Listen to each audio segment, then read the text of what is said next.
¿Qué tal, amigos? Estamos aquí una vez más con un nuevo vídeo de entrenamiento interactivo y hoy os traigo una posición de Jan Timman, el gran maestro holandés que fue uno de los mejores jugadores del mundo durante la década de los 80.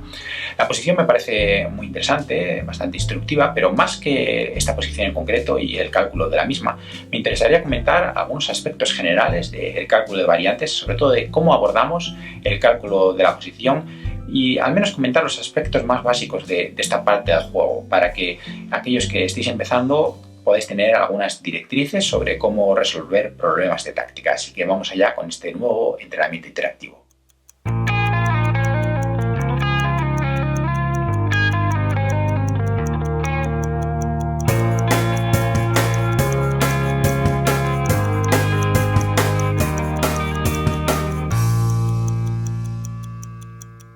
Bueno, pues vamos a tomar este ejemplo de una partida jugada entre Jan Timman y Hafner, dos de los mejores jugadores de la década de los 80, en concreto en el año 88 se jugó esta partida, y vamos a usar esta posición para ver la manera correcta en la que podemos llevar a cabo el cálculo de variantes.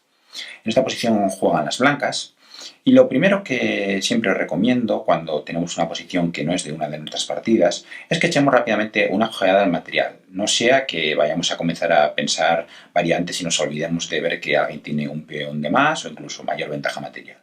¿Cómo hacemos esto? Pues bueno, rápidamente lo que vemos es comparar las piezas mayores, vemos que hay dos torres por cada bando, dama y dama, pieza menor y pieza menor, y los peones los podemos mirar muy rápidamente viendo cuál tiene un peón rival enfrente. Vemos que el flanco de rey se compensa totalmente, este peón de dama por el de rey, el de caballo por el de alfil y los dos peones de torre. Por lo tanto, echando un vistazo al tablero y con práctica esto es muy fácil de hacer, pues podemos concluir que aquí el material está igualado. A continuación, lo que tenemos que hacer es tratar de buscar señales en la posición que puedan guiar nuestra búsqueda de las jugadas candidatas, aquellas que comenzaremos a analizar. ¿Por qué esto es importante hacerlo primero? Porque van a determinar mucho cuáles sean estas jugadas que elijamos. La señal que aquí nos salta a la cabeza, en primer lugar, es la debilidad de este enroque de las negras y sobre todo el punto G7, que vulnera inmediatamente el caballo en esta poderosa oficina de Kasparov. Pero existe otra señal que a mí me llamó la atención la primera vez que miré esta posición y es la posibilidad de la figura del mate de Anastasia. ¿A qué me refiero con esto? Me refiero a este tipo de figuras de mate en las que, entregando la dama en H7, el caballo quita estas dos casillas al rey y la torre da mate en la columna torre con esta figura que se denomina mate de Anastasia. Esto aquí está todavía lejos de ser posible en el tablero, pero se nos tiene que ocurrir este tipo de estructuras cuando veamos un caballo cerca del rey, sobre todo que puede llegar a la casilla 7 rey, en este caso es 7, una torre que puede pasar bien por la tercera o bien por la cuarta a esa columna torre rey, y la posibilidad de que la dama pues, pueda llegar a sacrificarse en H7, por lo menos tenerlo en mente, porque aquí es verdad que la dama de momento fiscaliza el punto E7, etc. Pero esto tenemos que tenerlo en cuenta.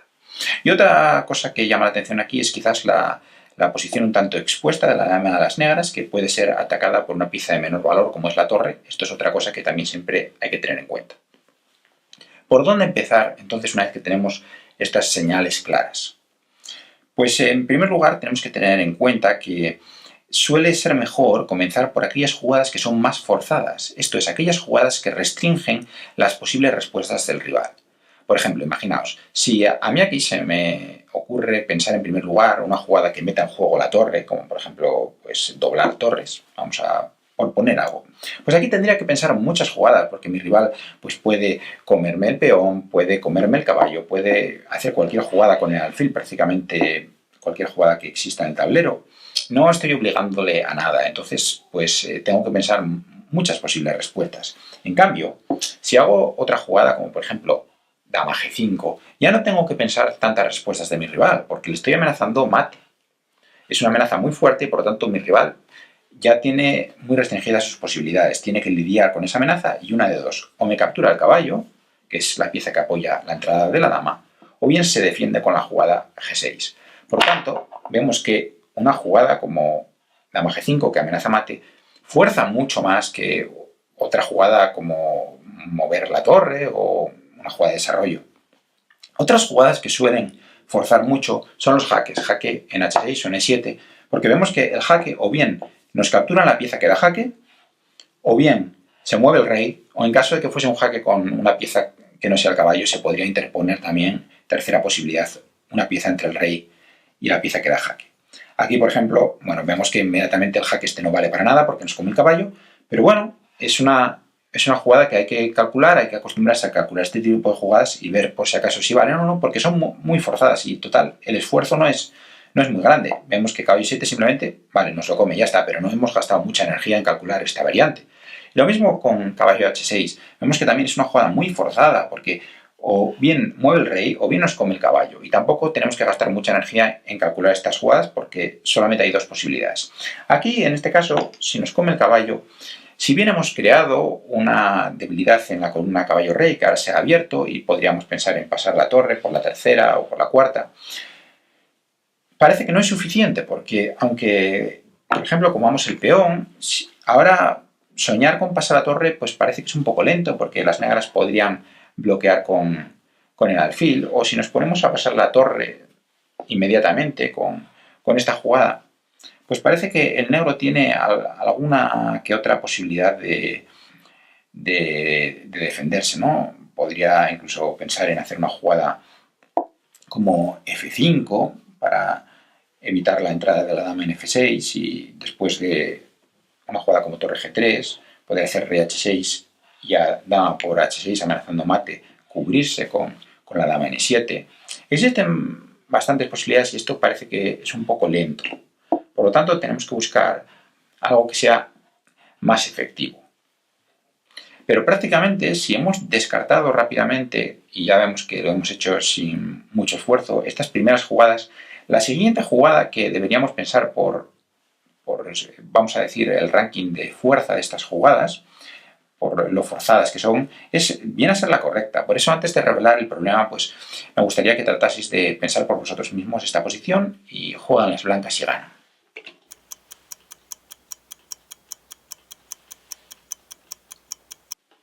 Bueno, pues una vez que hemos descartado amenazas de mate o los jaques, otras jugadas que tienen mucha fuerza y por lo tanto obligan a que la respuesta del rival sea una concreta, son las capturas. ¿Por qué las capturas? Porque las capturas requieren que en el 99% de los casos nuestro rival responda con una recaptura, porque de lo contrario se encontraría con una desventaja material que no le permitiría continuar la partida en condiciones óptimas. Imaginaos, por ejemplo, claro, esto tiene mucha más importancia cuanto mayor sea la pieza que capturemos. Si capturamos un peón, pues bueno, nuestro rival podría... En este caso sería muy difícil que no lo llegase a capturar, porque sería una desventaja muy grande tener este peón de menos. Pero bueno, podría continuar la partida entregando ese peón. En cambio, si lo que estuviésemos capturando, imaginémonos que fuese una torre, por ejemplo, esta posición. Bueno, aquí se está perdiendo la torre muy tontamente, pero bueno, vamos a aquí que no nos la pueda comer con el peón, pero sí con la torre. Si yo hago torre por B5, mi rival tiene que capturar esa torre. Sus posibilidades se restringen únicamente a si la come con la dama o si la come con el peón, pero no tiene otra posibilidad. Tratar de hacer otro tipo de jugadas supondría perder la partida, porque ya tendría una torre de menos. Por eso las capturas obligan mucho, porque si no se responde con una recaptura, pues la desventaja material prácticamente hace que en casi cualquier posición la partida esté perdida. Por eso, la jugada que aquí teníamos que pensar una vez que hemos descartado estos jaques y la amenaza de mate es caballo por G7. Una captura que además es muy fuerte porque debilita, destruye el enroque del rival. Esto se suele llamar el tema de la demolición. Y ahora aquí, es verdad, hay muchas jugadas legales. Nada impediría a las negras mover el alfil o mover un peón. Pero es que si no capturan el caballo, prácticamente es tanto como admitir la derrota, porque habrían perdido un peón muy importante, las blancas tendrían ya ventaja material, pero no solamente eso, sino que después de quitar el caballo estarían amenazando amenazas casi insalvables de mate. Por lo tanto, la única manera en la que las negras pueden tratar de demostrar aquí que las blancas no están ganando es capturar el caballo. Y ahora va a entrar en juego esta torre tan poderosa, pero no por la cuarta fila, porque vamos a ver que esta está controlada por el alfil. Por lo tanto, G4 no es una casilla accesible a la torre. Por eso, después de dama F6, una jugada encaminada a encerrar al rey, las blancas no capturaron para pasar la torre por la cuarta, porque como digo, el alfil quita esta casilla, sino que jugaron torre B3 para pasar la torre por la tercera, una jugada absolutamente letal, porque vemos que las negras no pueden bloquear la columna, por ejemplo, con una jugada como H5, porque después de torre G3, alfil G4 simplemente H3 acabaría por capturar el alfil, que estaría perdido por esta clavada. Por lo tanto, después de torre B3, el intento de Hafner fue torre 8, tratando de poder escapar con el rey. ¿A qué me refiero con escapar? Pues que si las blancas simplemente se dedican a dar jaques, el rey escaparía por la famosa puerta trasera que ya hemos visto en otro de nuestros patrones. Sin embargo, después de torre 8, las blancas sí que dieron el jaque para pasar la torre, pero ahora, por supuesto, no dejaron que el rey se escapase por la puerta trasera, sino que jugaron torre G7, una jugada muy inteligente que precisamente se encamina a cerrar esa puerta trasera, porque ahora, al amenazar el punto F7, las blancas van a tener que defenderlo, las negras van a tener que defenderlo con una pieza en E7, y esto les va a cerrar esa puerta trasera a las negras y el rey no podrá escapar. Hay dos posibilidades, torre 7, como se jugó en la partida, o dama E7, que parece que es mejor porque ofrece el cambio de damas, pero en realidad se encuentra con la mortal dama H6, que no solamente está entrando en H7, sino que plantea una amenaza totalmente demoledora como es este jaque. Jaque a la descubierta, pero la torre quita la columna G al rey y por lo tanto estaría en posición de mate. Otra posibilidad sería alfil E6, pero esto en realidad no hace sino ayudar a las blancas, porque después de torre por H7, la torre, al no haberse movido, el rey no tiene la casilla E8 para escapar y simplemente vendría inevitablemente la jugada torre H8 mate, una figura de mate también conocida. Por lo tanto, el intento de Hafner fue torre E7, con la esperanza de que si ahora torre por H7 amenazando mate, las negras podrían continuar con rey E8 y escapar por esta segunda puerta trasera. Vemos como aquí la puerta trasera está siendo totalmente el leitmotiv de este ataque de las blancas. Pero aquí Hafner hizo una jugada, el maestro holandés Jan Timman, hizo una jugada absolutamente maravillosa que fue E6.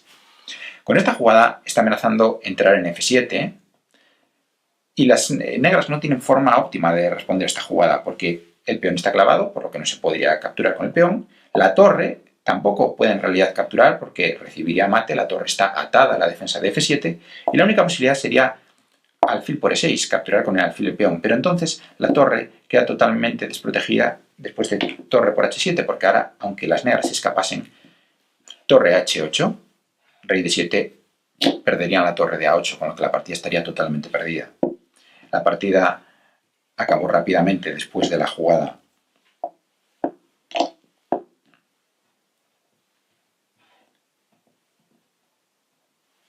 E6, porque, como digo, ya alfil por E6, si no me equivoco, se jugó en la partida y torre por H8, pues finalmente acabó la partida con esta amenaza de mate, que únicamente, como acabamos de ver, puede ser resuelta perdiendo la torre, lo que en realidad no es tal solución. Si te ha gustado el vídeo, te agradecemos que nos apoyes dándole like. Tan solo tienes que hacer clic en el icono del dedito para arriba. Es muy fácil y de verdad que nos ayuda mucho. Y si todavía no te has suscrito al canal, te invitamos a hacerlo y a participar en el sorteo que celebraremos el próximo 1 de octubre de este libro, El ajedrez de los grandes maestros, de John Nunn. En la caja de la descripción de este vídeo os dejo el enlace donde tenéis todas las instrucciones en el vídeo que hemos publicado la semana anterior. Sin más, solamente me queda despedirme de vosotros y esperar que nos volvamos a ver aquí en este círculo de ajedrez capa blanca, con nuevos vídeos, con nuevos patrones, pero sobre todo con ajedrez para todos.